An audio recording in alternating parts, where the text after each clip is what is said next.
showtime! Woo! Woo! Woo! Woo! Woo! Woo! Woo! Woo! Silent and profiling. Woo!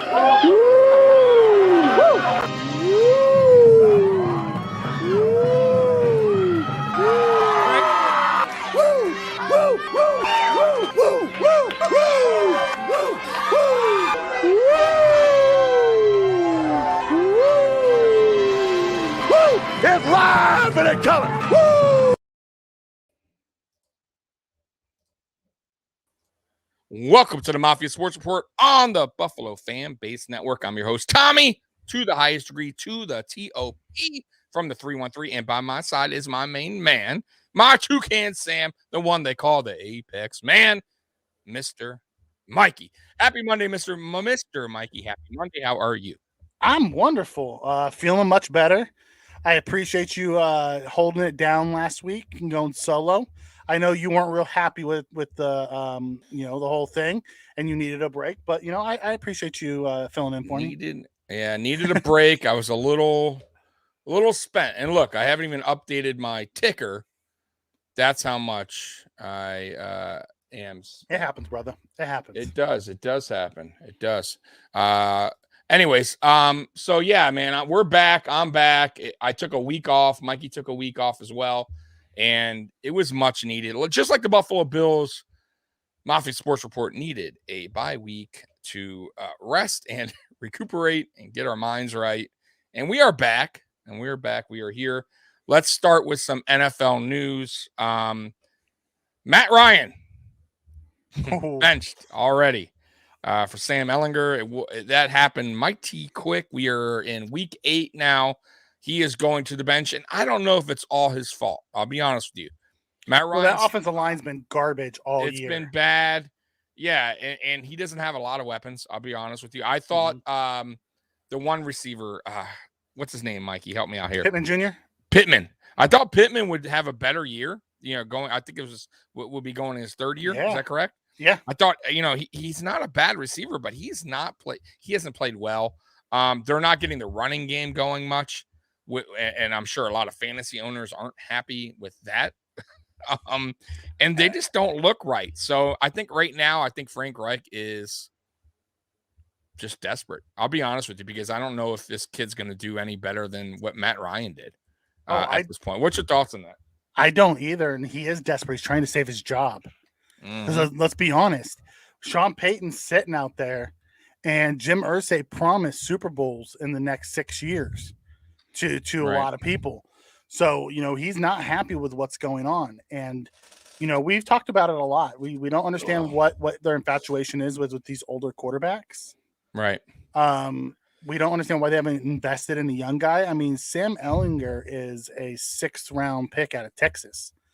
Does he have some? Thank you, Chewy. I was in the chat last week. Tommy held it down for us. But they're really going to bank on that? They owe Matt Ryan a ton of money. This year's all guaranteed, and then like $15 million next year's guaranteed. So it's a very expensive mistake. Yeah, it is. And that, that lies on the coach and the GM. Right, for for making that decision on getting an older quarterback again. Now, who's to say, though, even if they had a young quarterback, that they wouldn't be doing the same offensively, like with their struggles? I don't know, right? But either way, bringing in recycled quarterbacks that are aging is not working. It's just not. Yeah, Phillip Rivers. It's not only that, right? Tommy. If you have a young quarterback, you're not paying him $32 million on the cap. Exactly. So that's what I'm getting to. Yeah. So you bring in Phillip Rivers, you pay him a little bit there. Then you bring in Carson Wentz, you pay him a little bit. Just a quick update. Yeah. Zappy's been put in. Mac Jones has been pulled. Wow, that was quick. You see, guys, and I'm not saying get on that choo-choo, but it's work. Listen, when sometimes when a team gets on, like, they start to get on a roll with a certain quarterback, especially quarterback. That's what I said over on the weekend, Mikey. I told them sometimes, man, you kind of got to go with the guy that's getting the offense going, like ticking. And maybe with this guy in, and who knows, things could change, but maybe with him in, the offense seems to go better. I don't know necessarily if that's the case for the foresee future, but as of right now, it's working. And why he's beating not? bad Now, teams. He has, but I mean, I don't know. I just think you kind of go with what works, and what was working was Zappy being in. I mean, listen, Mac Jones isn't, he didn't light it up last year. I thought he was a good system quarterback. Mm-hmm. You know what I mean? But to your point earlier, before he got pulled, was he's a first round pick. So that's the dilemma. But it's like Zappy's a better athlete.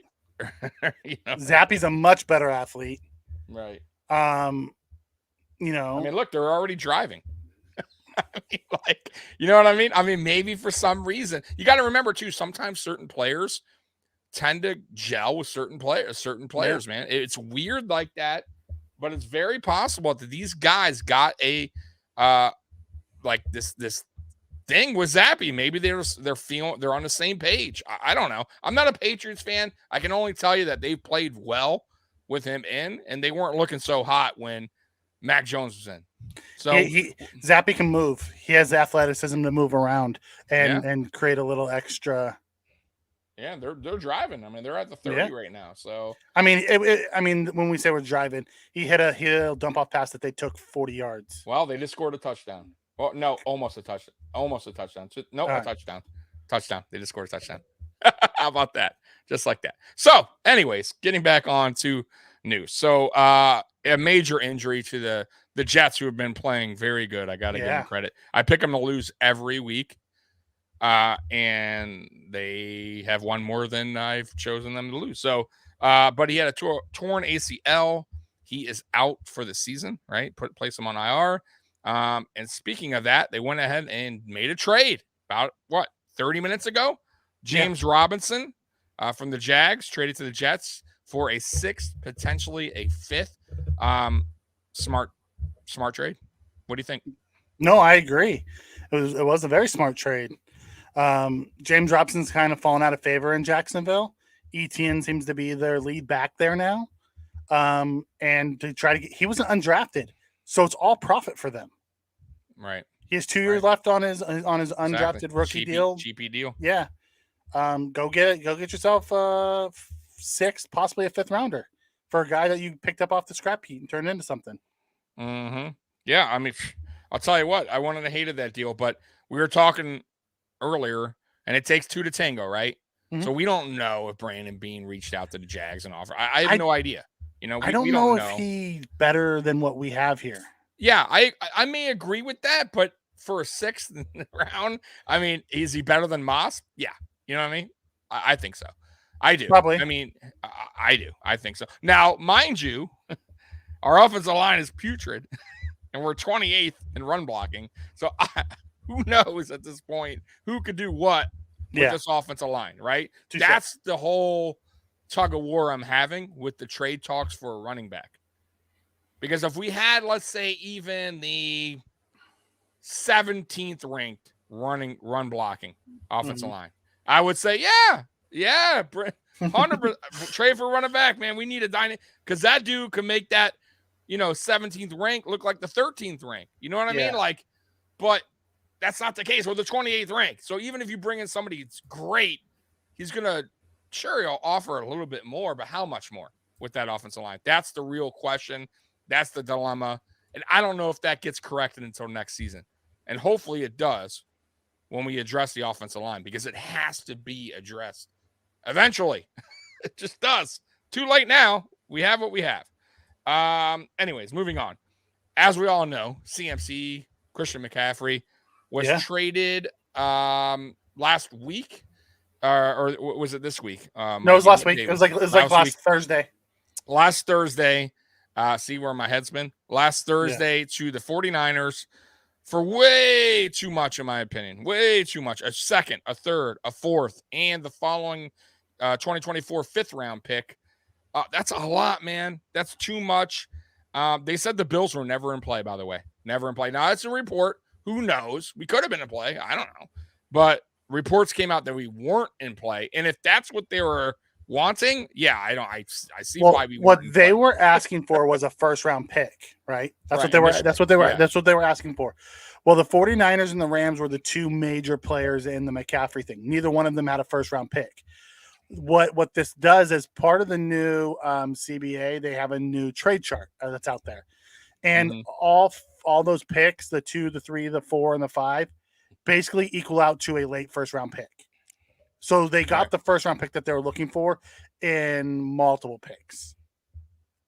By the way, Indy Ray catching us for the first time live. He's always commenting on my videos. So right on. Welcome, yeah, man. Indy. Yeah, welcome, man. I'm glad you're catching the live, bro.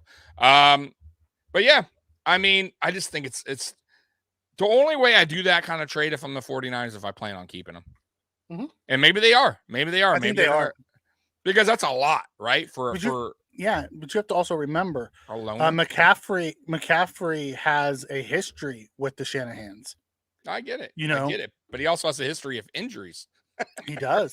He does. Right. So it's like, boy, that's a risky move. That's a risk. It's very risky. I think they end up redoing his deal at the end of the year to spread it out because he has no more guarantee. They'll restructure his contract and make him more cap friendly and do all that stuff. And I'm sure he'll work with him on it because they're going to tell him, look, man, he's back home. He went to Stanford. That's where he played his college ball. Yeah, and it's his style play. You know what I mean? Yeah. They're gonna make it good for him. But if I'm the 49ers, I definitely got to restructure it. Yep. And you still got to worry a little bit about his injury history. And if that's the case, maybe you give him a little bit less reps than what Carolina was giving him, where maybe that he can have more time on the field than off the field with injuries, right? Because that's what happened in Buffalo. If he came to Buffalo, he would have got a lot less carries. And maybe San Francisco will figure that out. I don't know, but it's risky.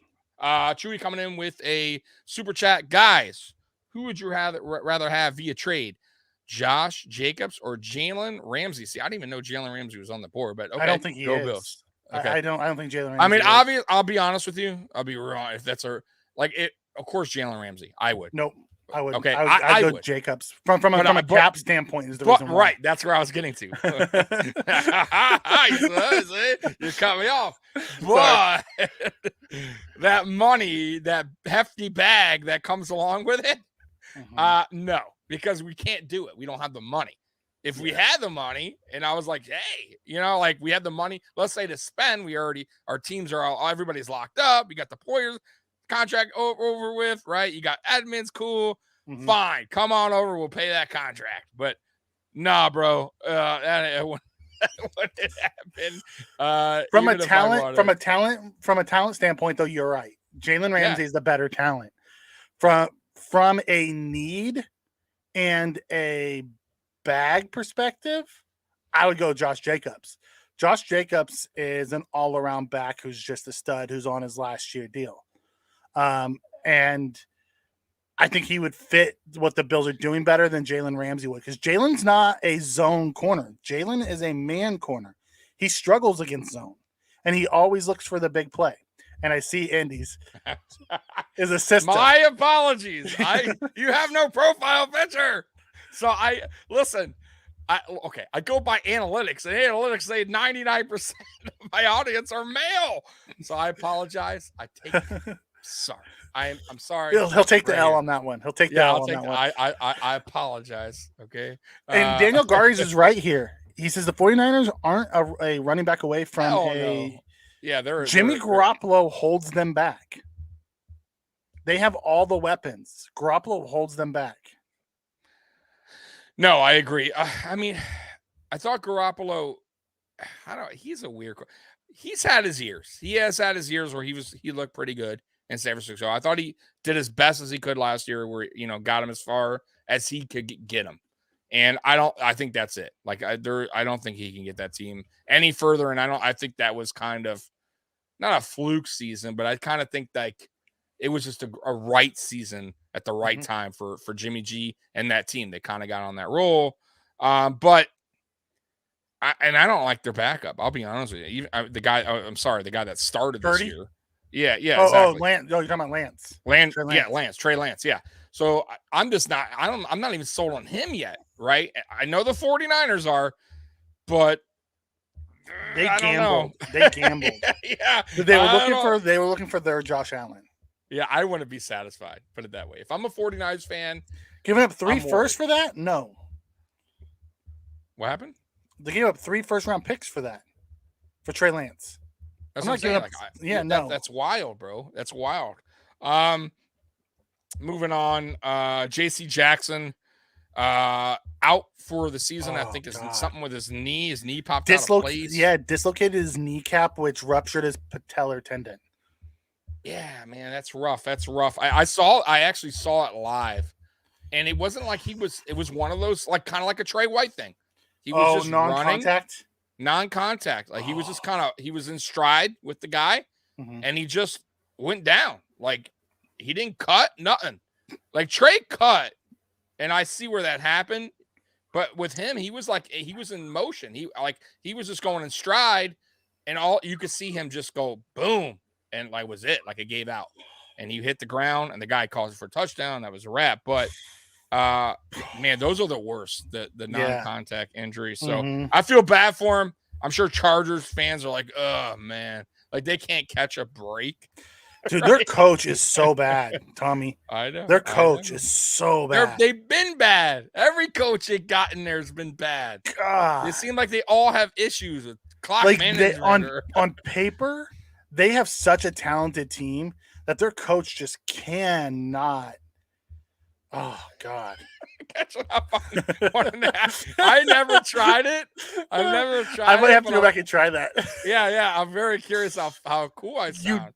Do you remember when you sent me the opening when we first started this and you did it in the chipmunk? The chipmunk voice? Yeah. I should play that one day. I don't know if I have that anymore, but that was funny as hell. Yeah. But anyways, yeah, JC Jackson, that really, really sucks. For the Chargers. Mike Williams, also high ankle sprain week to week, probably multiple weeks. If I had to guess, 3 to 5, and it's usually what a high ankle is, or 2 to 4, somewhere around there. Not good. High ankle sprains are never good. So that's that on the news. Am I missing anything on the news, by the way, Mikey? No, I think you nailed the news. Nailed the news. That's what I do here, man. Anyways, okay, so there was a lot of upsets in the NFL over the weekend. And I don't even know if they're upsets anymore on some of these teams. I'll be honest with you. Because at this point, some of these teams are just not as good as people thought they were going to be. And I'll start with the one team that, Mikey went dark. And I'll start with the one team that we are playing Halloween weekend, and that is Green Bay Packers losing to the Washington Commanders 23-21 in Washington. I did not see that happening with the Heineke backup coming in. Things didn't start off good for Heineke. Threw a pick 6 right away, or like a couple plays in. It was just bad. And Green Bay, once again, could not get anything going offensively. Like, they look really bad offensively, Mikey. What's your thoughts on that game, man? Washington. No, they look really bad. They look really, really bad.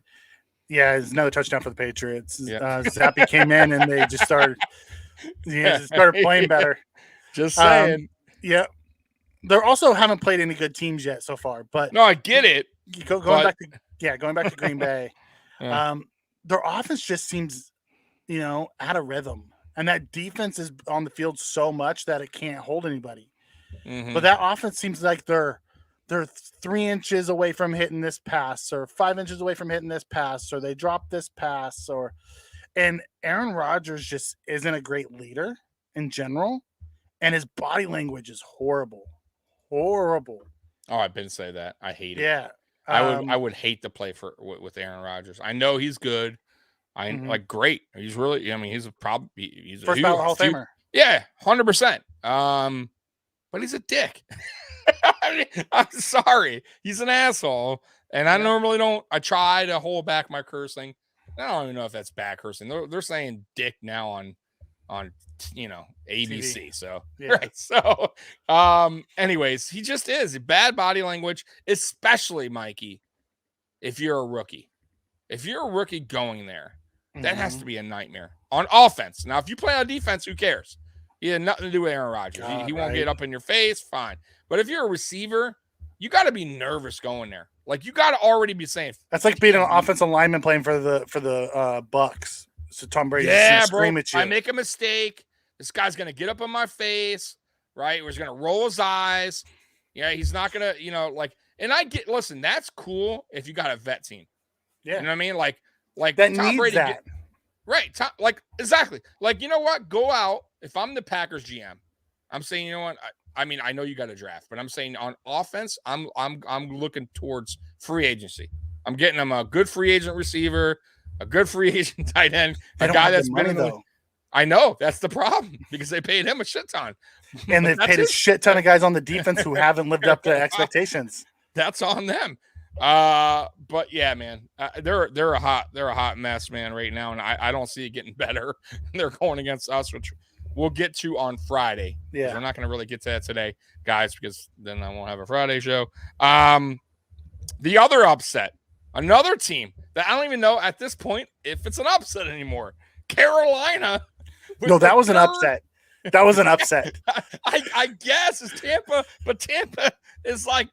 Still, Carolina is giving away their guys at this point, and they still whip their ass. A third string quarterback from, I think, the XFL. By the way, did PJ Walker look amazing or what? Yeah, I guess. Tampa's defense isn't bad, right? 21-3. The Chiefs broke them. They were the number one ranked defense. Right. Yeah, they were the number one ranked defense until the Chiefs went to the Bucks and put a beat down on them. The Chiefs broke them. Right. Indy Ray coming in. Aaron Rodgers acts like you don't give a fuck how the Packers are doing. By the way, Aaron Rodgers does act like, yeah, he does. 100%. Mike James is right too. He says no excuse for losing to the Packers this Sunday. There's zero excuse. Absolutely not. I don't want to hear it. Matter of fact, no excuse for even coming out slow or a tight game. Yeah. Where we got to be like biting our fingernails in the fourth quarter, right? I don't want any Jordan Poyer, picks to win the game at the end. Like, we need to win this game. To treat them like the Steelers. Right. Like we did the Titans. It's at home, right? We're at home. Like, by the way, rest. By the way, how does that Titan win look now? They were talking about early in the year, like, oh, but the Titans aren't who the Titans are. I told everybody that. Nobody listens. Since then, all they've done is run shop over everybody. Mikey, what did I say? When I think we had Thomas in here. He's my boy. He comes on here all the time and he watches, so I'll give him that. I love him. But he's like the Debbie Downer of the Buffalo Bills, Bills Mafia, right? And he's just not satisfied with anything. And I told him, Tennessee's not as bad as you're saying they are. They're a decent team. I get it. Ryan Tannehill's not Josh Allen. He's not a top 5 quarterback. He's not even a top 10, but he's a 15. He's around that range. Yeah. Derrick Henry's still one of the best, right? Their defense isn't bad. They got some playmakers. They're not going to look that bad moving forward. And boy, was I right. No, I agree. Right. I do. I do agree with you on that. At the end of the day, they look good, but okay, moving on to the next one. So no, I'm not even done with this Tampa game. Oh, not even done yet. I want to talk about Tom Brady with you real quick. Tom MF Brady. What the hell's going on with Tom Brady? Like, honestly, do you think this is a offensive line thing and he just like he can't get through the motions because the offensive line has lost some pieces and they're getting after him? Or could it be his personal stuff, right? With the wife, him coming back to play football, different head coach. Or could it be everything combined is just weighing down on him now? And now you're kind of seeing, damn, this guy, he is human. He makes mistakes, or And is finally getting bad. old. He's also bad. getting old. Yeah. We keep forgetting to mention that. Father Time is undefeated, and everyone thought Tom Brady Right. defeated it. You have to remember, do you remember Peyton Manning? He looked great one year. The next year, he just kind of fell off the cliff. Right. Granted, he did that, 39-40. This year, it's, but Tom Brady just doesn't look healthy. He looks like half, like he came in super skinny and sucked up, and yeah, the offensive line doesn't help. The offensive line injuries don't help him at all.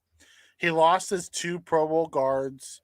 He lost one of his tackles. He lost his center. Then the injuries on the offense. New head coach who honestly is not very good. He wasn't good when the first time around, let alone now. I think it's all together, and then his age on top of that.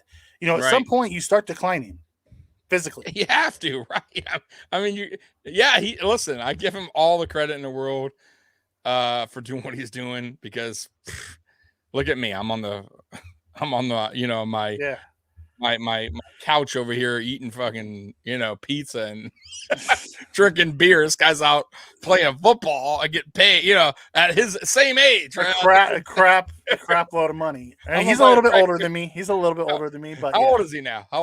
45? Zach, he's older than me. I'm 44. I'm on my recliner. I'm over here talking bad about a guy that's still playing professionally against 20-year-olds. It's like what? This for sure, I will tell you guys, this is last season. There's no way he's coming back after this.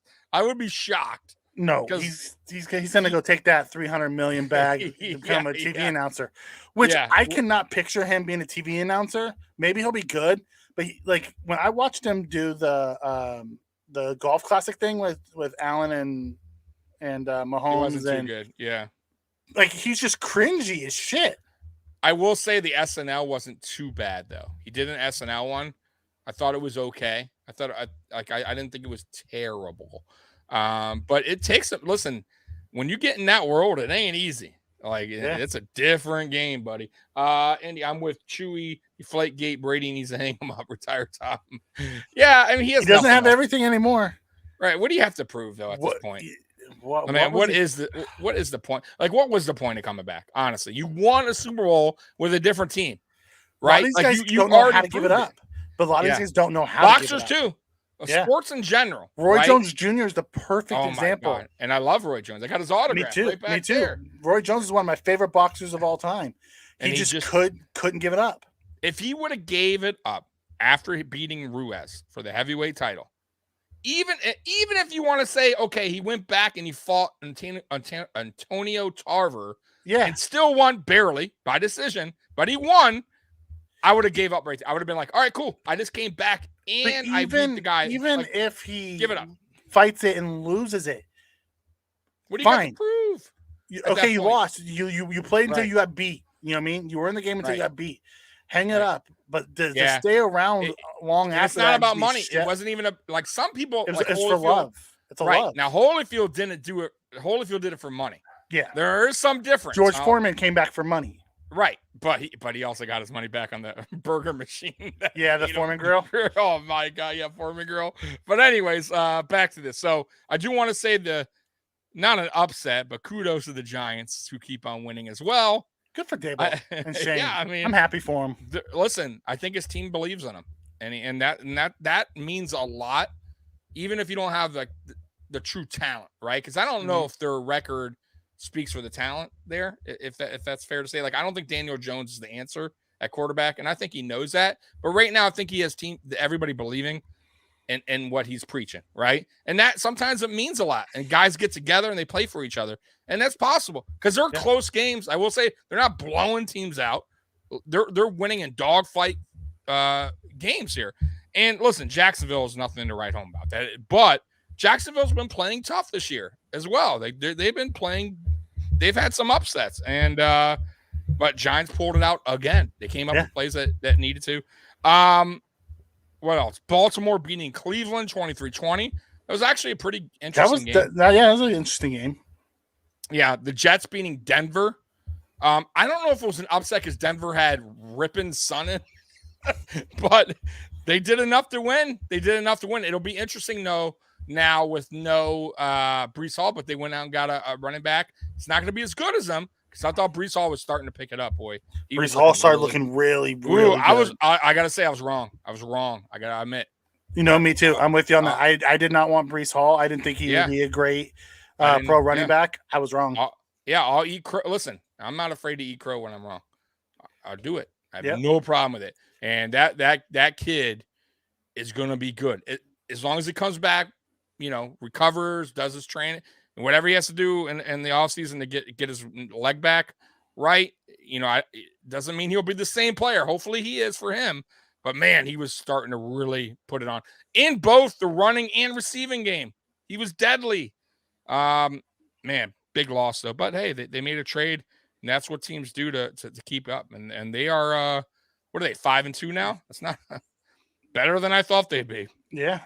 And Seattle beating the Chargers. How about Geno Smith? Right. Where is this coming from with Geno? Like this is a new guy. Is that really Geno? He's balling, guy? Dude. He's balling out. Good for Geno. He's the best completion percentage in the NFL. Like, he's playing very well. I got to give him credit because I remember us talking about him earlier before the season started. We're like, oh, Seattle, what a joke. Geno Smith looks like Geno Smith. Remember he fumbled in the preseason game? Yeah. I mean, he wasn't looking good. Well, I watched Geno last year, and he did not look like this. No. He came in and played for him, and he didn't look like this. So, you know what? Give credit to Geno for getting better over the offseason. Yeah. They did lose. Oh, that was the other injury. That's the one, because I was like, Mikey, any more DK Metcalf? Metcalf got hurt, but I don't know how long. It wasn't serious. He doesn't need surgery. Like a week to week. It'll be out a couple weeks is from what I read. So that's very good for them because they need him. He is a playmaker. KC, San Francisco. KC romped him 44-23. But that San Francisco defense is so banged up. Yep. Yeah, I know. I get it. But this goes to show you how good KC's offense still is. And how good our defense played against them. And how good. Exactly. Well put. Well said at the end there, Mike. And how good the Buffalo Bills defense is because they route teams, right? That's what they do, and they didn't do it against us. And that's because we have the best defense in the NFL. And then last game, Monday Night Football, Miami beat Pittsburgh in a close game, 16-10. Now, I had the Steelers winning because I thought that Flores would have a little knowledge of going against Tua, his former quarterback, a little kind of a revenge thing there. I thought their quarterback was playing well up to that point. He had a rough game. I got to say, this was his first rough game that he had. He went against a good defense. I wish him well, and that was tough, but this might be Tomlin's first losing season as an NFL coach because they're in rough shape offensively. Canada, man, I just don't like his offense. Everything's outbreaking. Like the middle of the field was wide open, and he keeps throwing these freaking outs. Yeah, Kenny Pickett doesn't have the strongest arm. It's not the weakest, but he doesn't have the strongest arm. Why are you having him throwing opposite hash out routes? You saw it on a few plays too. Yeah, that he didn't. But he also made some rookie mistakes. There was plays that he could have ran. Yep, it took off. The game-ending interception. Yeah, he could have ran for like 20 yards. Yeah, easily, and ran out of bounds. Then he threw it right to the guy. Right to the guy. But that's a rookie. But you got to give a pass. I mean, you have to him. Mm-hmm. Yeah, like you have to because this is what you expect when a rookie. First of all, he wasn't even the starter to start the season. He gave it to Trubisky. Then you pulled Trubisky for him, so he's kind of coming in a little bit late in the season. And this is what a rookie does. Rookie makes rookie mistakes, man. There's not many rookies that just come in and light it up. They're going to make mistakes, and they're just going to have to go through it. And this will be Tomlin's more than likely first losing season as the head coach, which had to come sometime. So that was it for the NFL upsets. Yeah, quickly going back, Chewy said thanks for admitting that about Hall. Chewy was adamant pushing for Hall during draft time. Yeah, if you don't remember. And I kept saying no against Hall. And Chewy took receipts, and he remembers that I said no. I can't admit it. Glad he's blaming you. Yep. I did too, though. I was like, nah, I want no part of them. I was not on the Hall train, man. I really wasn't. But I wanted a corner. I didn't even want Kyer. I wanted Booth out of Clemson. I know, me too. Who's actually having a pretty good season there in Minnesota. But I haven't paid attention. Kyer. He's doing okay. He's doing okay in Minnesota. Okay. I wanted Sauce, but there was no way else. Yeah, we weren't getting Sauce. Yeah. We weren't getting that Sauce. Dude. By the way, I did that video on him. He's the real deal. He's the real deal. He's exactly what was said about him. He is that guy. Like he really he's gonna be a problem. Like for years to come. I'm telling you, that guy is a freak. And jeez, sucks we have to play him a couple times this season because he's only going to get better. Anything else on the NFL Week 7, Mikey, that you want to talk about before moving on? No, I think we're good. It was a really crappy slate of games to watch this week. It wasn't many good games. That's why I'm pulling them up. I mean, there were some upsets, like I said. I normally watch NFL Red Zone because I can't watch full games unless it's the Buffalo Bills. I just can't. I have a rough time. Just not interested. But NFL Red Zone is fun for me because I can kind of they flip it, and it's usually in the red zone, so it's usually plays that matter. You know what I mean? So, but yeah, no, I didn't watch anything. I didn't even watch the Monday night game. I was like checking in on the game. I think I watched the last drive. I did, and I was like, ugh, terrible. Anyways, so I want to get to, we are going into week 8. We had a bye week, obviously. Yeah. I want to get into midseason, even though it's not technically midseason yet. It's damn close. It's the third. Pretty much there. Like one game away. So yeah. So I wanted to get it over with. It was bye week. I didn't have much to talk about today, guys. So deal with it. This is going to be our midseason awards. So let's go ahead and start with our offensive rookie midseason award. Goes to drum roll, Mikey. It's offense. Shakir. Offense. All Shakir. Right. It's by no surprise by anyone. I mean, there's two offensive players, right? Really, there's two offensive players. There's Cook and there's Shakir. Shakir's looked the best. He's our starting punt returner, which he's been fantastic at, and he's made some plays in the couple games that he's been active for, which I'm excited to see. I think you'll see the best of Shakir moving forward. I do too. I totally agree with you, especially the way McKenzie's been playing. I think they expected more because of the. And once again, I'll go back to this statement I constantly say: don't always get into the hype of camp. And I listen, I do too. I am guilty a little bit of that. Mm-hmm. But all the hype going with, McKenzie's making these great. He's looking the best in camp, McKenzie and then the preseason time. No, I get it, but he won the job initially from right. He beat Crowder out because Crowder was hurt initially, and then Crowder came back, and by then. McKenzie was on such a roll in camp, they were saying that there was no way Crowder was getting that job back. And then preseason, I thought he looked okay, right? He didn't really play much, and nobody really did. And then regular season came, and it's kind of like, I almost feel like this, Mikey. And correct me if I'm wrong, maybe I am. But I kind of feel like they wanted him to be the slot.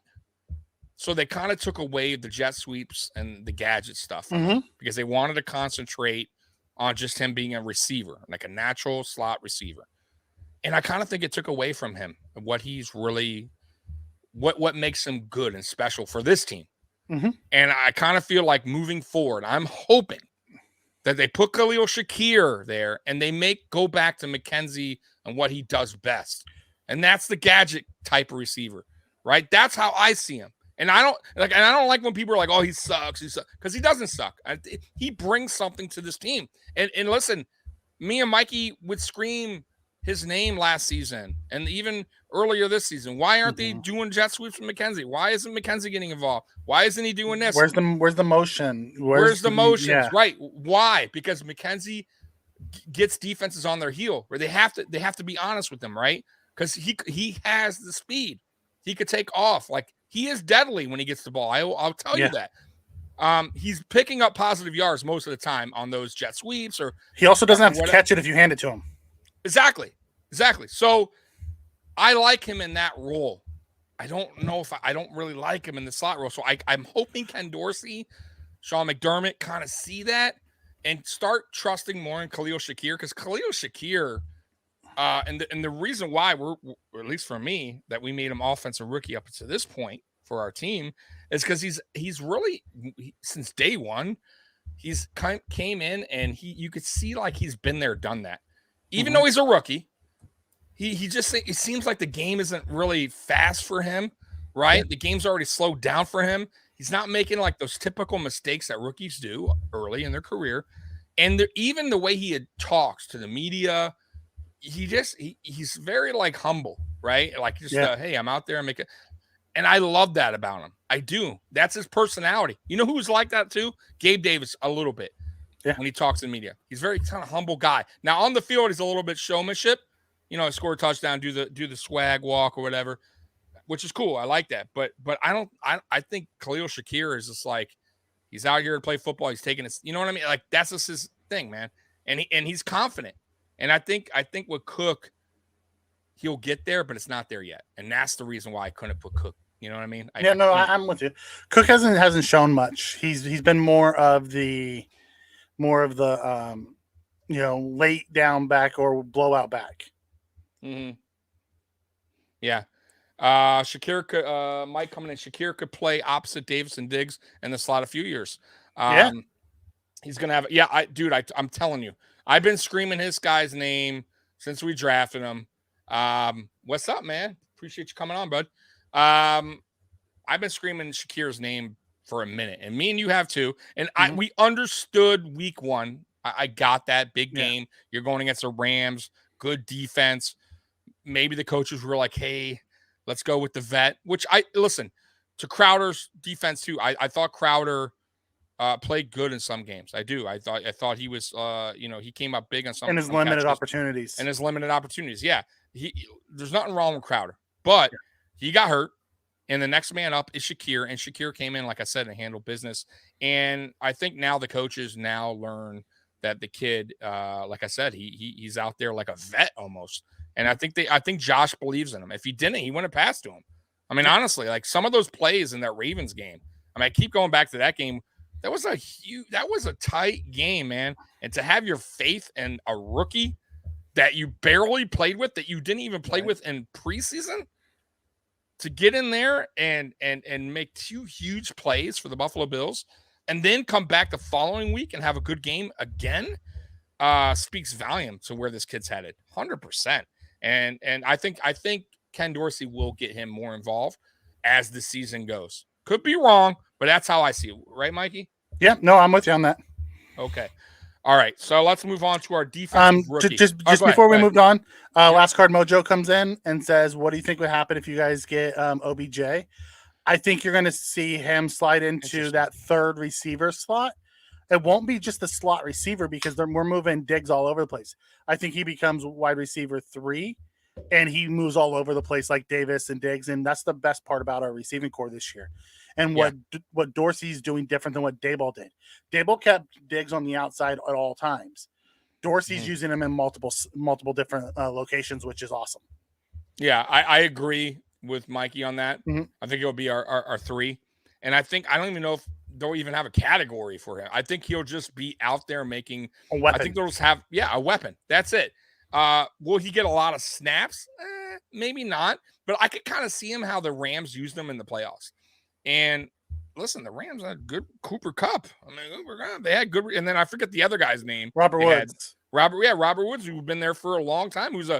At that season he was a solid receiver. So for him to come in and do that was listen, that's all they expected from him. And I think that's all the Buffalo Bills would expect if they sign OBJ, would be a guy to just go out there and make plays when needed and when Josh needs him. And it was just an extra weapon. Because imagine, so OBJ on the field with Gabe Davis, Stephon Diggs, Khalil Shakir. You got defenses on their heel. So even or take off Shakir and put on Knox. Right, whatever. Yeah. So, okay, let's live with Knox. So you got, but let's just say the 3. Let's just say Diggs, Davis, and OBJ, and then Knox, right? You got 4 quality guys. All can catch the ball. All are playmakers. Even Dawson Knox, who, yes, has been having a slow season, but we all know why. Where do the defense go? Who do they double? Who do they look for? What do they do? That is a tough guard. Yeah. Matter of fact, on your defensive coordinator, what are you planning? Like, who are you game planning for? Every single guy? Like, that is very tough to game plan for. Yeah. And that's why, and listen, him coming, he may have, who knows, 2 catches, 40-yard, 30-yard.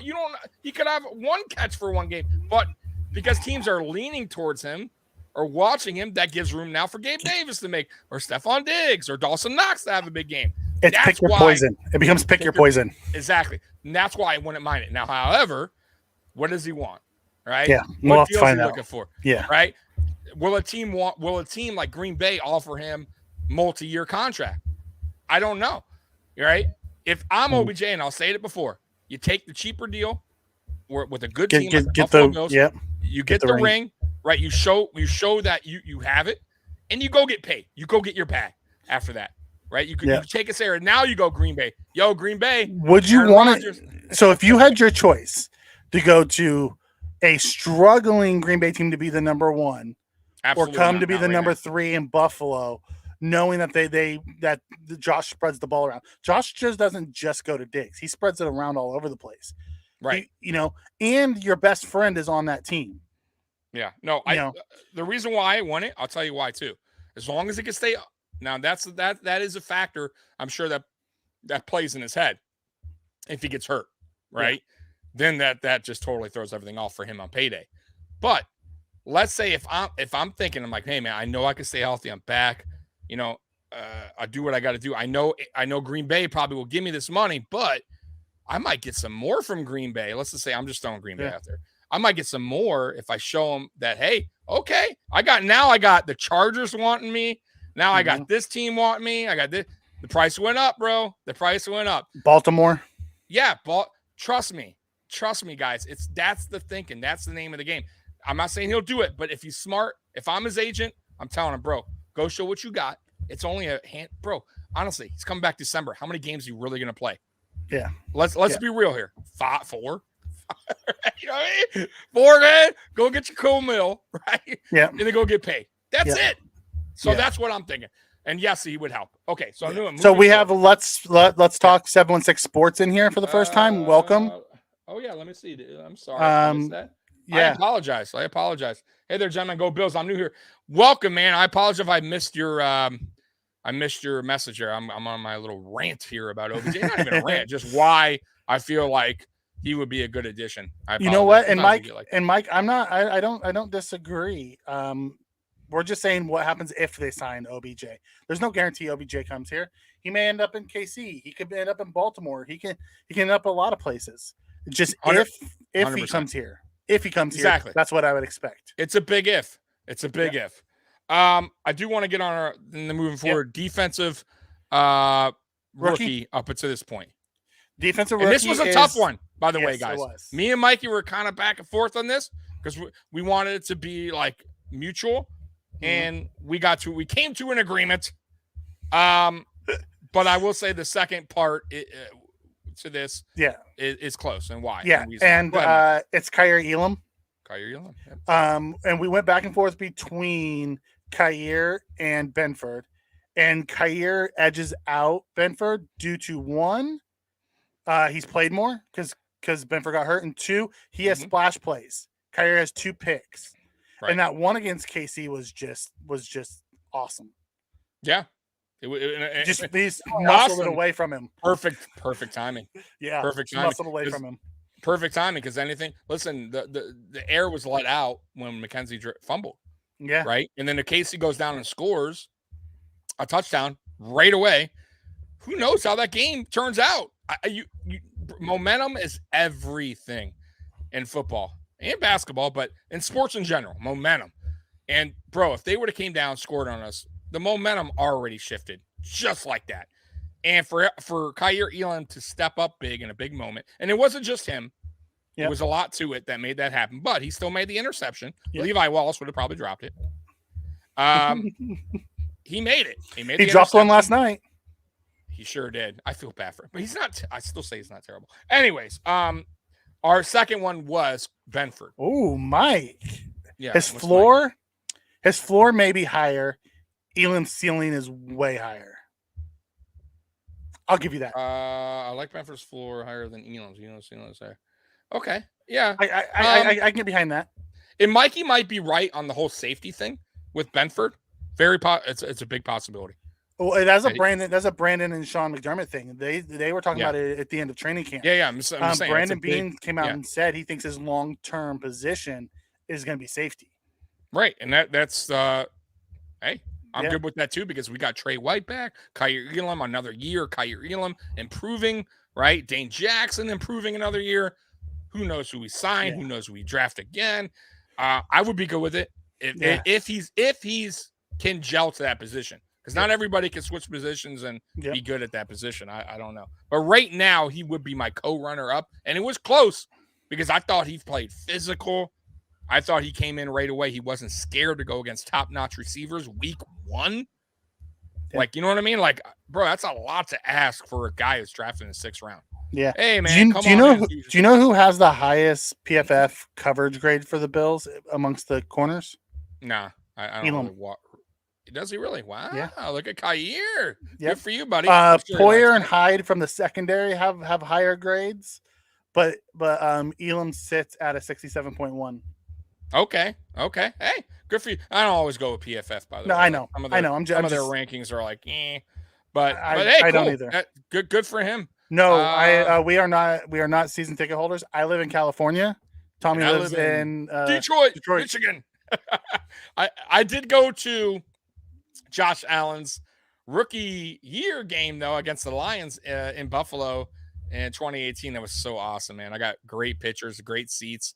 It wasn't that filled for some reason. I expected to be like crazy, but it wasn't. We were just coming off of the playoff year. You think it would have been huge, but it was preseason, wasn't it? No, regular season. It was it was late in the year. We weren't very good that year. No, it was 2018. But still, I had to see Josh Allen live, and I had great seats, bro, for super cheap. It was like $50. I mean, I was like down there, bro. And bro, it was awesome to see. Yeah, I had to see the Rook, man, because that's one thing. When we drafted him, man, I was all for it, man. Me too. And that's why I wanted him or Lamar. Yep. Moving on. Okay, so we're gonna go with our defensive. This was a tough one too. I gotta say, me and Mikey were like going back and forth on who we should go with on defense up at this point. Defensive player. There's so many guys you can choose from. You have the Poyers, the Milanos. Then you have the unsung heroes like Daquan Jones, who doesn't get the stats but crits so much havoc. Yeah. Jordan Phillips. We lost Oliver earlier. He came through. Yeah. Ultimately, it wasn't for his injuries. Yeah. Ultimately, I mean, Gregory Rousseau, who's been a man-child on the other side, we ultimately sat with Vaughn. He has 6 sacks. He showed up at the end of the Chiefs game. The reason why we brought him in, he got Mahomes to the ground like we needed him to, got us the ball back to make the drive to win it. Ultimately, Von Miller is a game changer, and he's been our MVP so far. Yeah, you have to give it to Vaughn. He has, I believe, 6 sacks. Is that correct, Mikey? Correct me if I'm wrong. Yep, 6. Okay, 6 sacks in 6 games. Very impressive. I honestly, man, he could finish on this the route he's going 10+ sacks for the season easily. I think he gets 10+. Yeah, I think he's closer to 14. Yeah, and I honestly, I'll be real with you, Mike. I had him at like 9, maybe 10 to start the season. But I expected him to just – it wasn't all about that. Like, to me, I thought he would be – okay, I know Von Miller probably lost a little bit of a step. He's getting up there in age, coming up, had a couple injuries. But what I love when we signed him was more about, hey, what he brings to the locker room, what he brings the advice, and then teams still have to, play him tough. And it opens up room for Ed Oliver, Gregory Rousseau. But I didn't expect him to have this many sacks this early. And he's coming through in big moments. And that's exactly what we got him for. Big moments, big time games, right? Yeah. Not blowouts. Six sacks in 6 games. He's the league leader is 7. Micah Parsons and Nick Bosa both have 7. Played an extra game than him. Yep. Highsmith has 6.5. Yeah. And then Vaughn. And Vaughn's with Khalil Mack, Myles Garrett, Max Crosby. Yeah. Matt Judon, all the great pass rushers. Yeah. And Rousseau, I believe, has 5, 4 or 5. I could be wrong, but I'm pretty sure I am right on that. Let's see, guys. Drum roll, 4 or 5. I'm going to say 5. I don't know why. I'm going with 5. He has 4. Oh, I was wrong by a sack. That's all right. 4's not bad. It's not bad. He had like, and he has the same amount as Aaron Donald does right now. Exactly so.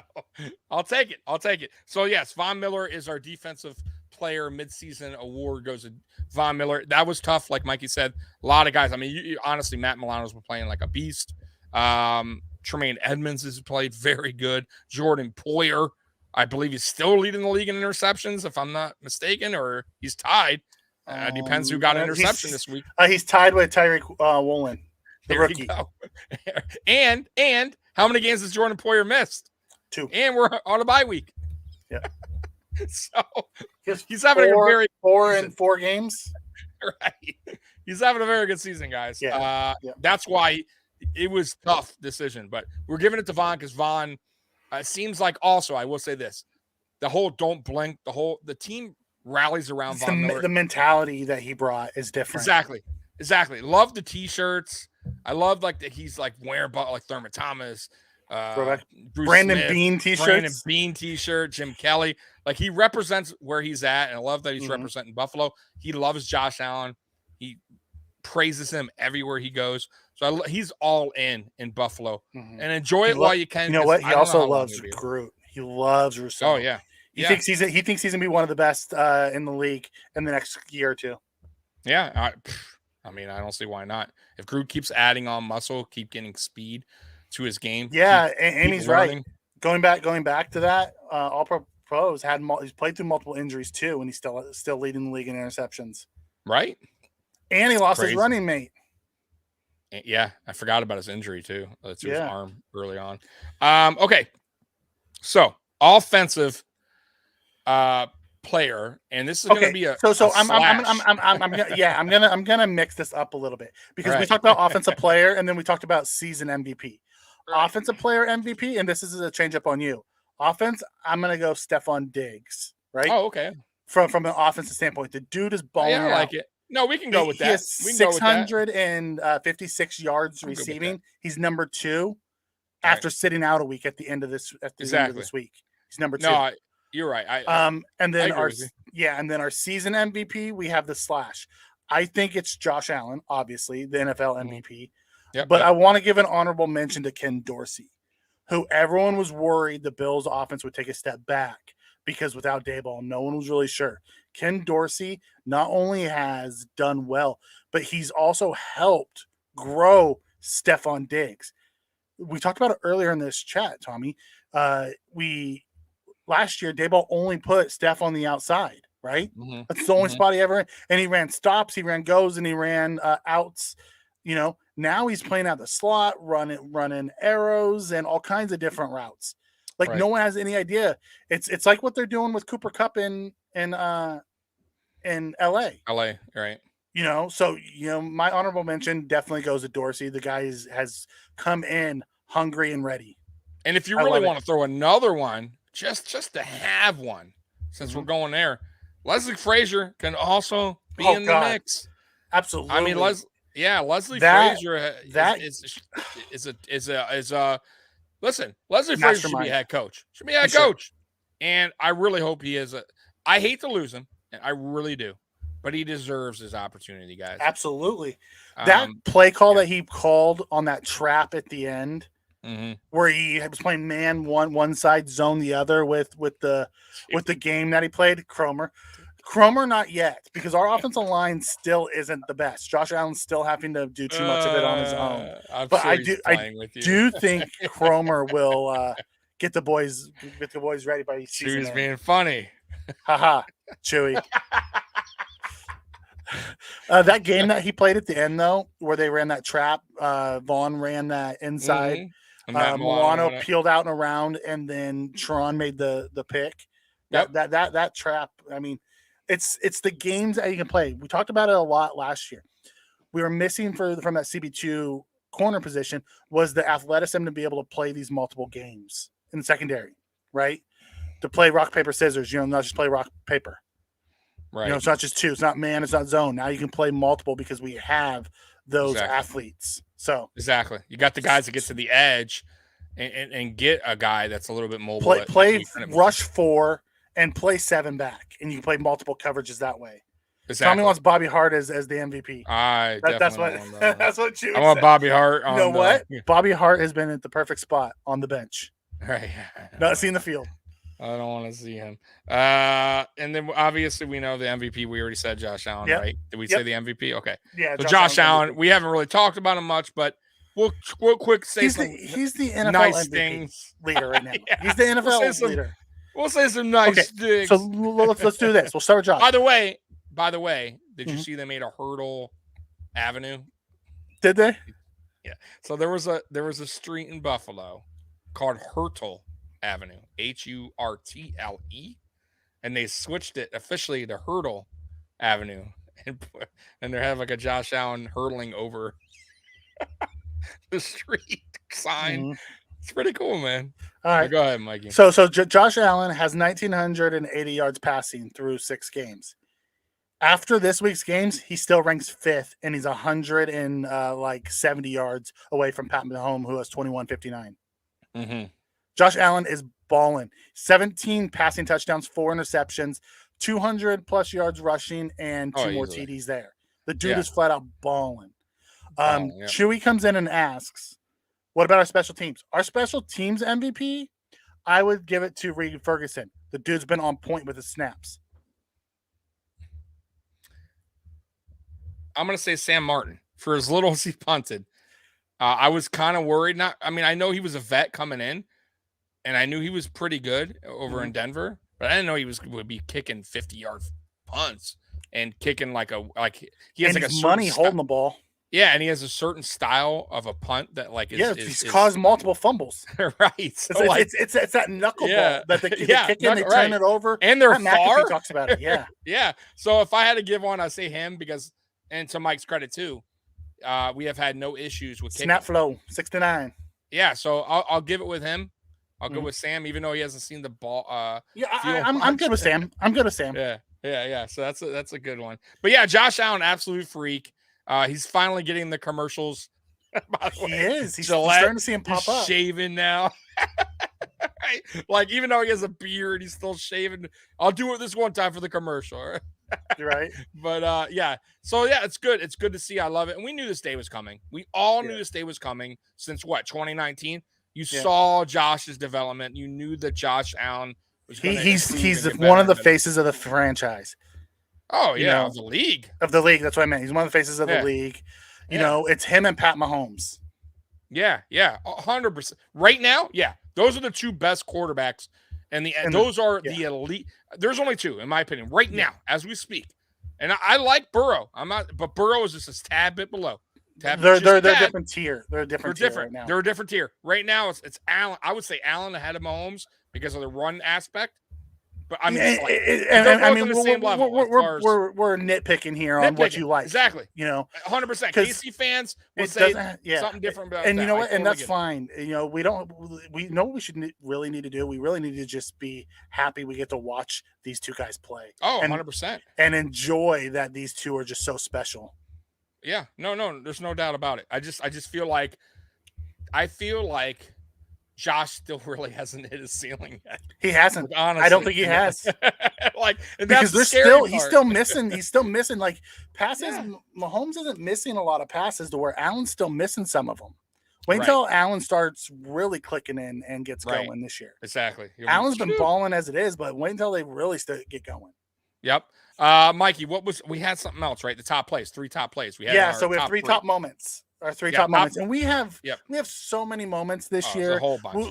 Go back to week 1. The Jalen Ramsey sitting on it, and Josh telling Diggs in the dirt, run deep. I'll hit you. Right.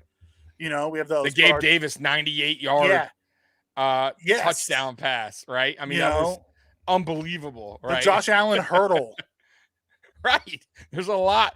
This was not easy because there's a lot, guys. But we had to boil down. How about our boy Shakir going up between three guys and catching one? Amazing. I mean, it was awesome. Yeah. You know, we have so 100%. Many of those. But our top three game moments. Number 3, Dawson Knox TD versus the Chiefs.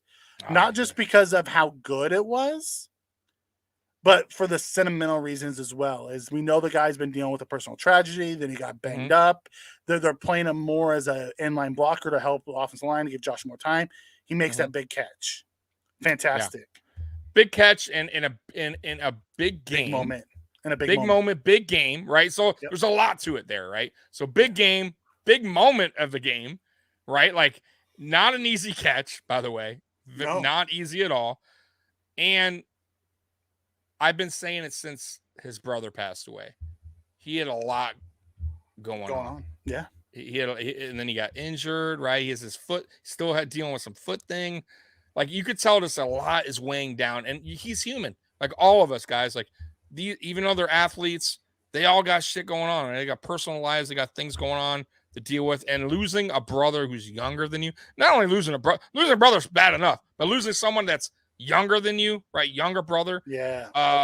That's really rough, man. And you could see it that touchdown meant so much to him. And I think it meant a lot to the team that he got it to. Like they all know what he's going through, and that's why he's there on our slot. Yep. So that was number 3. Number 2, Teron Johnson's pick to seal the game against Kansas City. Oh yeah. We talked about it a little bit earlier. That trap coverage that they played. Johnson's starting to read things like Trey White reads things, breaking off, Yeah. And reading the quarterback. Reading the quarterback. My favorite part about that was he had a chance to get up and run, and he said, "Nope, I'm just gonna sit here and make sure I have the ball secure. No, take no chances." Exactly, which is not a lot of players do that, right? He was a very smart decision on his part. But big moment. Once again, we talk about these big moments and big games. That Teron Johnson seems to be in these big moments, big games. He did it in Baltimore or in Buffalo against Baltimore in the playoffs a couple years back. He's just that dude, man, and he's one of the best, if not the best, slot corner in the game. And it showed. And bro, he's young. Now you guys wonder why Brandon Beane locked him up last year. It didn't surprise me. Yeah. So like big players make big plays in big games. Right. That's right. And that's what he does. That's right. And then our number 1 moment, Jordan Poyer's pick against the Ravens. 4th and 2 at the 2-yard line, tie ball game. They took 9 minutes off the clock. We flush Lamar. He picks it off. He breaks his ribs. Not only does he get us the ball back and keep him out of the end zone, but he gets the ball at the 20 and allows Josh some breathing room to take us downfield for the last 4 minutes. We kneel on it, kick the field goal, win it. Jordan Poyer, top moment, his pick against Lamar. Oh, 100%. Yeah, you got it. You have to. Game-changing play. Game-changing play. Won the game practically. I know Josh went down. Josh went, the offense did their thing. Mm-hmm. And that's all the offense could ask for is the defense to step up, make a play for them to go win the game. And who did it?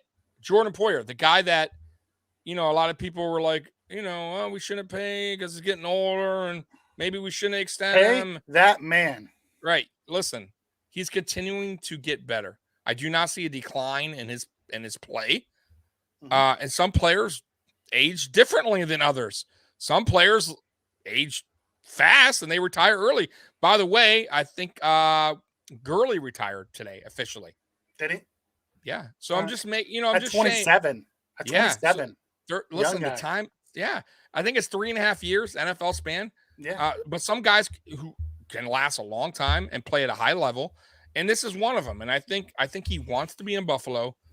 And I think Brandon Beane needs to make that happen somehow, some way. And I think he will. But we'll see. But yeah, he definitely deserves the number 1 play because that was we lose that game. I mean, we lost back-to-back games. It's Right. just, we aren't closing out the close ones. That narrative's still out there. It changed things for us. Yeah, especially in the AFC too. Yep. Right? We are the goal. Listen, the goal we have, and we're going to get, and that leads us to the next segment that we're going to talk about, which is the remaining schedule, is to win the AFC. Right? We already accomplished what we initially wanted to, right? Which was what? AFC East. That was like a couple of seasons back, right? We had to beat the Patriots. We need to take control. This is our division, and we finally did it, right? We went over that hurdle, right? Mm-hmm. And the next hurdle was what? To win the AFC. We didn't make that happen. We didn't make that happen yet. And then to get home field advantage, right? Because we know it needs to go through Buffalo. It needs to go through Buffalo. And I think this year they know that, and I think that's the goal. And I think the goal is to win the AFC, to get the home field advantage, to go to the Super Bowl. Plus, you get the bye week, right? You don't need to play a wild card game. Yeah. There's a lot to it. Winning the AFC, being one of the top teams, right? I hate going in there having to play a wild card game. It's just an extra game that a player can get hurt, right? Or who knows what happens, right? You play a team that's going in hot. You never know. Forget that stuff. Win the AFC, get that bye, and then handle your business at home. That's it. And that's the goal for this team. So let's pull up that schedule, Mikey. Alrighty. To read that schedule, but I got you. All right. So here we come. Green Bay in Buffalo. By the way, Green Bay has not won in Buffalo ever, from what I heard. And I have to look, and quote me if I'm wrong. If I am wrong, let me know. But I heard they've never won in Buffalo. True. Sounds crazy. It's true. Because Green Bay's been around forever. And that's a wild. Now that means nothing, by the way. That means zero to me. It's just it is funny. I had to throw that out there. But that game is a very winnable game. Correct, Mikey? It absolutely is. We are the favorites in that game, and we should win that game. Right. Yeah, and we should win that game, and it shouldn't be that close. That offense is struggling, and that defense is not living up to its potential. No, their offense really is putrid. I mean, their offense is straight up trash. I hate to say it, trash. It's bad. It's really bad. Then you got Buffalo at the Jets. That's an interesting game. That is an interesting game. I didn't think it would be earlier in the season. That offense isn't really that good, though. Their offense isn't good, but their defense is. I agree with you, but their defense is playing on a high level right now, and they're getting momentum. So that will be, and you're playing in New Jersey, right? So you're playing at, which we'll probably have a lot of Bills fans there, but you're still away. It's an interesting game. I don't think that's a game where we should be overly concerned, but I think that's a game where we need to bring our best. You can't overlook the Jets. The Jets are feisty. They're 5-2 for a reason. Correct. You have to take them serious as a contender. Go in there and put your foot on their throats. Show them that they're not as good as they think they are. Correct. Then you got Minnesota at Buffalo. Another game. Minnesota's a tricky team. I don't know if they're as good as the record is. I'll be honest with you. I don't think they are. Right. But they still have some heavy hitters. They do. They got Justin Jefferson. They got Dalvin Cook. Cousins is hit or miss some games. Some games he is on, and some games he is bad. It's a 1 p.m. game, so it's not a primetime game, so chances are he'll have a decent game. Cousins can't play in primetime. That's his problem. Yeah. Like I said, I'm not worried about that game. But I do think this is a game we still need. I think especially on the defensive side of things, our corners need to really knuckle down there. And by that game, I expect Trey White to be back. I don't think he'll be back in the Green Bay game, but I have a feeling he will be back against the Jets. Yes, I do too. I believe he'll be back for the Jets game, which will be perfect timing, especially for him because there's not really. I don't fear the Jets offensively, especially their receivers. So this will be a good game for. They just lost Elijah Vera Tucker too. Yeah, this will be a good game for Trey to come in and get get his feet on there. Yeah, split time with them. So he's ready to go for Minnesota. A bigger and opponent and a bigger challenge. And Justin Jefferson, exactly. Then you got Cleveland at Buffalo. Once again, another game. This game I'm not worried about at all. The way Cleveland's been playing, it looks like they're already trying to trade Kareem Hunt.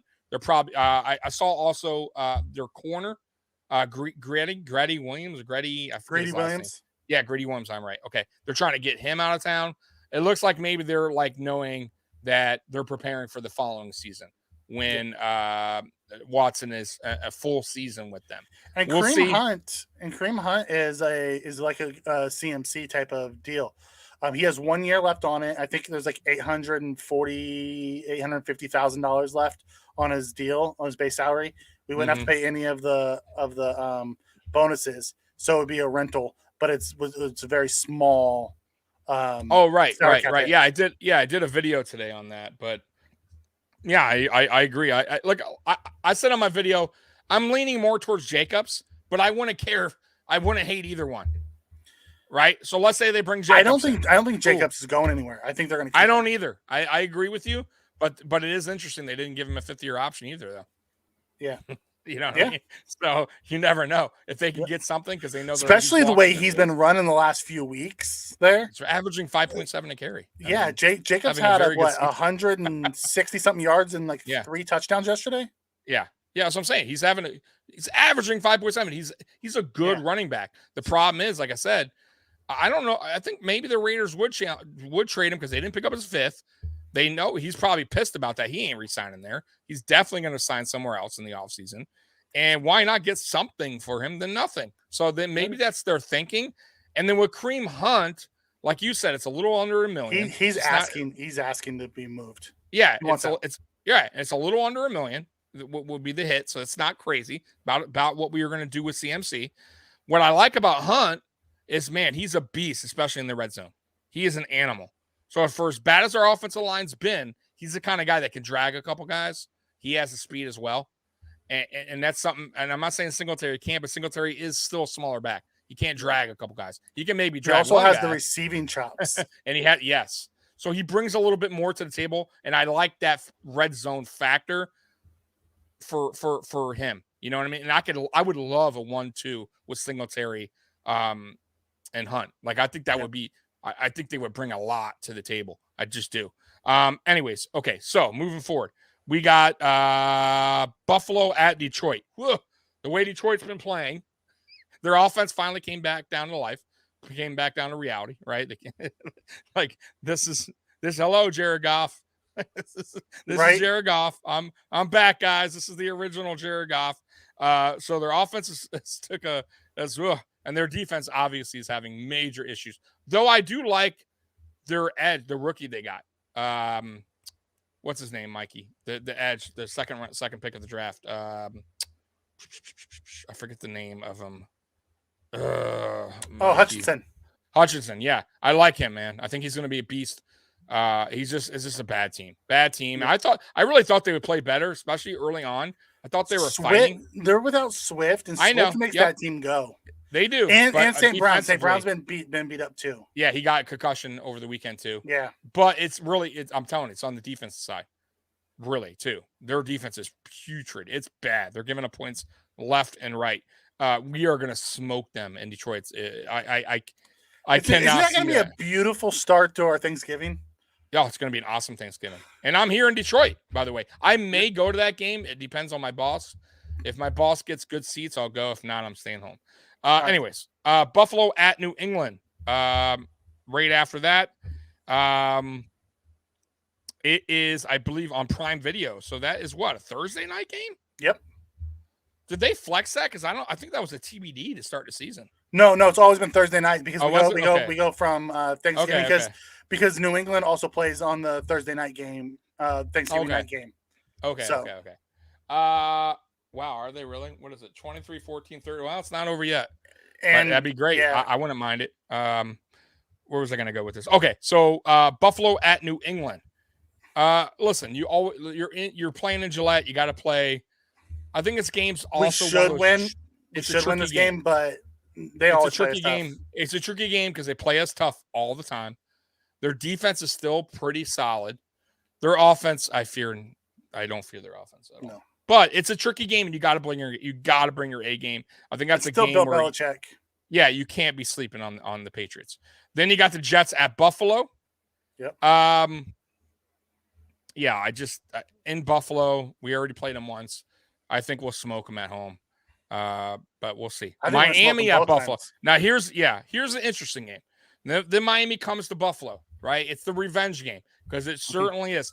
Boy, I would hope it snows the shit ton, and we only provide shovels on our end. Like that would be so great. And like we disconnect the heaters on their end, right? Like, we don't know why the plugs aren't working. We don't let them bring coats into the facility. Right. Like the coats go missing in their locker room. Yep. Right. The outlets don't work on their end. Oh, dude, I would be laughing my ass off. But they come to town. It is a revenge game. It is multiple. And trust me, if you don't think Josh is ready for that game after getting grabbed in the nuts by Wilkins. Trust me, he's ready to play. We'll be ready for that. Yeah. And then you got the team that's playing right now, Buffalo at Chicago, which is listen, guys. They're scrappy. They have a good defense. They do, but Justin Fields is the problem there. Yeah. And their offense is and by the way, it's another running back that's also I'm hearing trade talks Montgomery. Yeah. Interesting, but I would stick with Singletary. I'll be honest with you. Yeah. Like I like Montgomery. I'm not a big fan of him. I'm not huge on him either. Yeah, I don't think he's okay. He doesn't fit our scheme. System either. Yeah, exactly. Then you got Buffalo at Cincinnati. Week 17. Cincinnati is not a good team right now. They're not. They got some weapons, but I think our defense is gonna give them problems.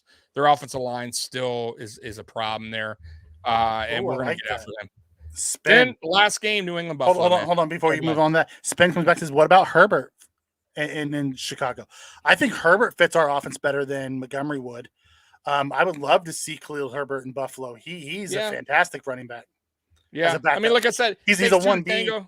He's a 1B. You know, but takes two to tango. I don't know if he's available. We'll see. Yeah, I don't think he is. Yeah, I haven't heard his name. I'll be honest with you. Yeah. New England and Buffalo to finish up the season. So that's an interesting one because who will we play? Well, we already have wrapped up the one seed, the AFC, and if we have the one seed, we're not going to sit them fully because then they'd be sitting 2 straight weeks. Exactly. So you'll still see them play some, but the win loss, I don't know. And I think those last 2 weeks is going to come down to more about health and where we're at in the seedings because there's I can see a chance where we are. 13-1 going into those last 2 weeks. Yeah. 14-1 going into those last 2 weeks. Already have it locked up. And us just playing certain guys. I think the full team will play over those 2 weeks, but it could be only certain guys based off of health. And they can be playing just part-time as we're looking to lock in. I can't find a one on there where I'm super scared. I think we're favored in all the games. Yeah, I think we're going to drop one of them at some point. I see us going 14-3, 15-2. It's tough for me to pick a loss there, man. I'm going to be honest with you. A lot of these teams that we just mentioned all seem to have some issues, right? Yeah. Green Bay clearly having issues on offense. Minnesota is one of those teams where it's Cousins is such a mess. Yeah, Cleveland's a hot mess. Miami right now, who knows where they'll be in that time frame? Who knows if Tua will even be available? The Jets have lost a lot of their linemen. Jets lost their Breece running Hall. Back. Yep. Who knows if Robinson will be a fit there? I mean, there's a lot of questions on a lot of these teams. Lions are putrid. The Bears are bad. Defense is okay, but they're not going to give. Buffalo the hardest game left on our schedule, I truly believe, is the Cincinnati game. The Bengals game, week 16. Yeah. And we might already have it locked up. And we might already have it. Yeah. We might already have it locked up to where it's like, okay, whatever.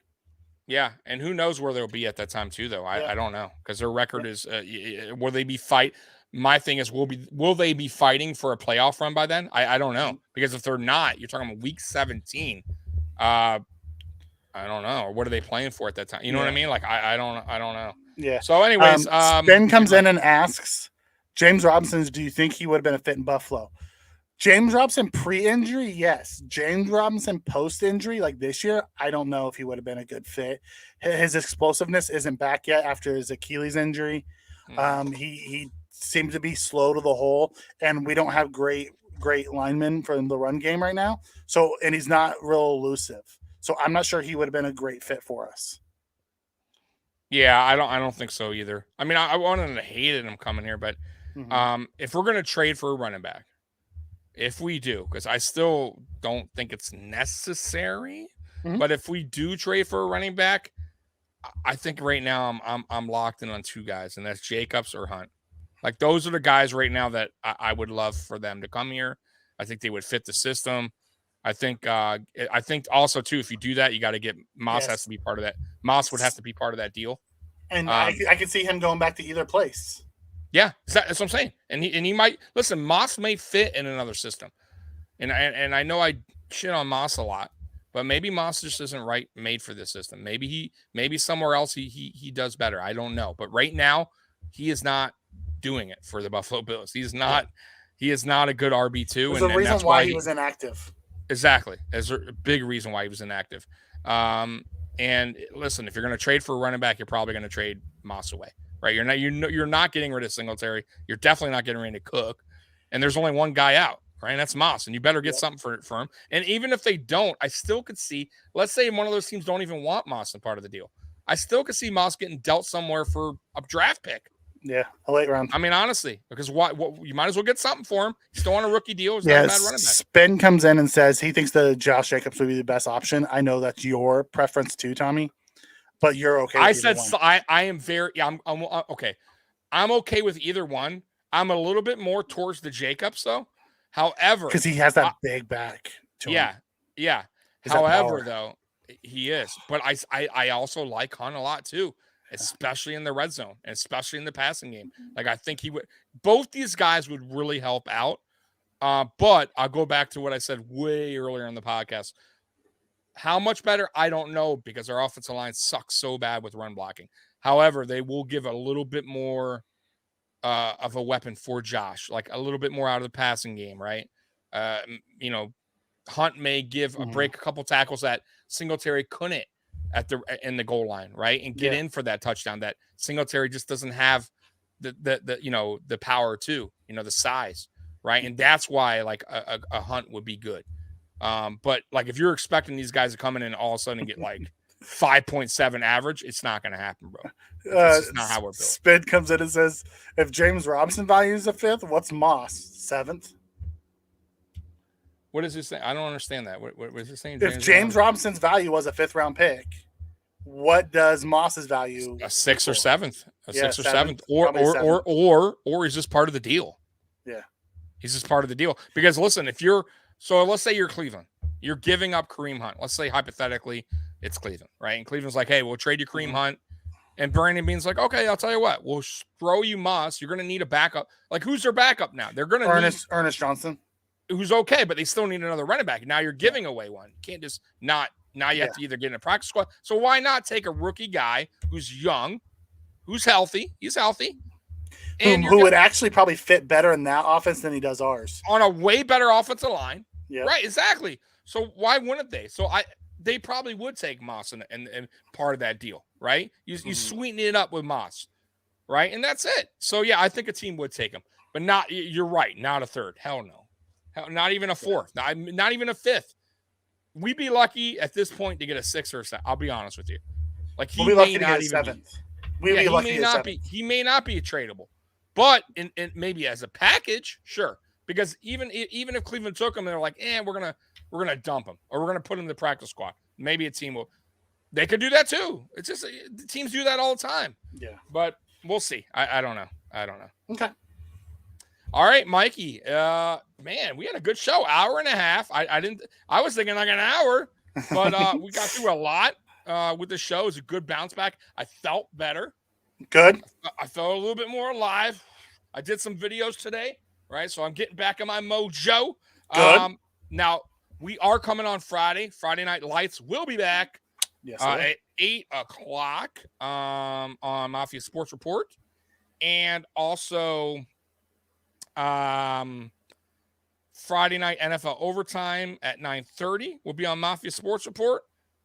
And Saturday, we will be back to doing Fantasy Kingdom. I will announce the time because I'm not sure yet on the time. And then also AFC Shakedown will be on my channel this weekend. And Backdoor Bills Talk should be back this weekend as well on Saturday at 8:30. So that's the lineup. And of course, we do post game every game, and we will be doing a Halloween post game. Pretty fun. I don't know if I'm going to dress up or not. I might. I don't know. Oh, by the way, it's going to be very interesting to see how many cool costumes are going into Bill Stadium. That's gonna be awesome. Yeah, because you know, we already have guys dressing, right? You have Elvis, right? You got the cooks, the chefs, right? I mean, they got the guys that do the Star Wars. Yeah, Star Wars guys. So I'm interested to see the costumes. I'm sure they're going to show them on TV. But hey, anyways, guys. Oh, by the way, Captain D is coming to town. He's coming to Detroit. He's going to the Lions game versus the Dolphins. Oh, right on. Yeah, so he'll be visiting me. So Captain D will be in town. Maybe he'll even do the AFC Shakedown with me. Who knows? But anyways, guys, from me and Mikey, we appreciate you guys. And I do apologize for last week. I was not on my A game, but I was tired, weak. I needed some sleep. And I'm back, baby. I am back. And for everyone that came in, Amy, why?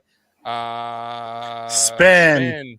Dante Jackson. Yeah, Chewy Dante, Paco. Chewy, Why? Amy, Yeah, Indy. Indy Ray. Yeah. Mike, Bills who's fan a girl. 1970. Yes. Who is a girl, by the way. Shame is on a sister.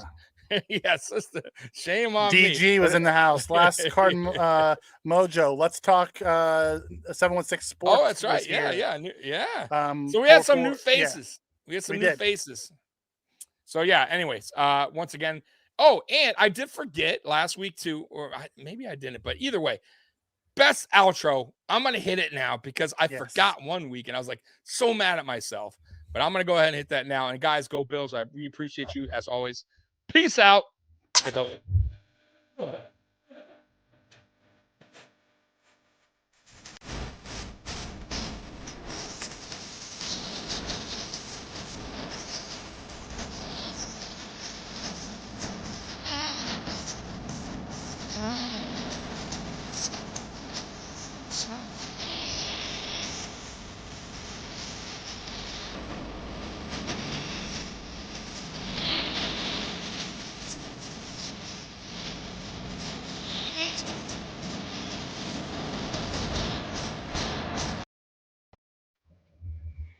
And that's it, guys. We're out of here. Go Bills. Bills Mafia. Go Bills. I almost hit the end broadcast. Later, guys.